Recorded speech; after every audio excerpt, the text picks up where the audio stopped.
2020 sınaq testindən ikinci sınağın bir sualına baxaq. 9-cu sinif üçün.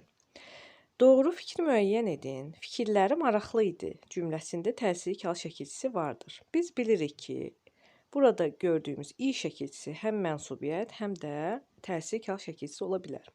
Biz sadəcə fikirləri sözünün əvvəlinə onun sözünü qoysaq, onun fikirləri əgər uyğun gəlirsə, demək burada i şəkilçisi olacaq, mənsubiyyət şəkilçisi. Onun fikirləri maraqlı idi, bəli. Demək burada təsirli hal şəkilçisi yoxdur. Sözə hal şəkilçisindən əvvəl mənsubiyyət şəkilçisi qoşula bilməz. Biz yenə bir sözün üzərinə həm hal, həm də mənsubiyyət şəkilçisi gəlsək, məsələn, kitabım, burada mənsubiyyət şəkilçisi, kitabım da. Bu da oldu hal şəkilçisi. Demək, hal şəkilçisinə əvvəl mənsubiyyət şəkilçisi gələ bilir. Amma burada deyilir ki, gələ bilməz. Bu da səhvdir. Yayda gələcəyəm cümləsində hal şəkilçili söz işlənib. Bu sualın cavabını C bəndi yazanlar çox idi.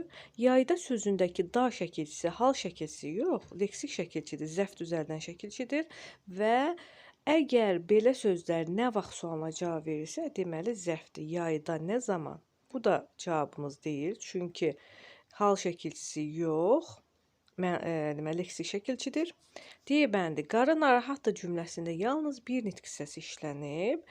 Narahatdır sifətdir, qarı isimdir. Bu da doğru cavab deyil. Çünki iki nitq hissəsi işlənib, bir nitq hissəsi işlənməyib.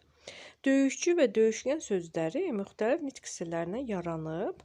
Əgər bizdə nitq hissəsindən yaranmasını soruşursa, sonuncu leksik şəkilçidən əvvəlinə baxmalıyıq. Döyüşkən sözündə sonuncu leksik şəkilçi kən, döyüşçü sözündə sonuncu leksik şəkilçi çü şəkilçisidir.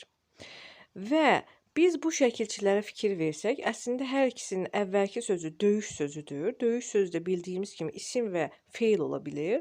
Bunu ayırmağın bir yolu var ki, bu şəkilçilər İsimə qoşulan şəkilçilər, adları artırılan şəkilçilərdir, yoxsa feili artırılan. Biz bilirik ki, qan-kən şəkilçisi feili artırılır. Deməli, döyüşkən sözünün kökü feildir, kökü yarandığı söz feildir. Döyüşçü sözü çı-çı, çu-çu şəkilçisi isə isimlərə, adlara artırıldığı üçün, deməli, döyüş sözü isimdir, feil ola bilməz. Birincisi isimlə yaranıb, ikinci söz isə feildən yaranıb. Burada da yazılıb ki, müxtəlif nitq hissələrindən yaranıb. Bu da doğru cavabdır. Cavabımız oldu Y bəndi.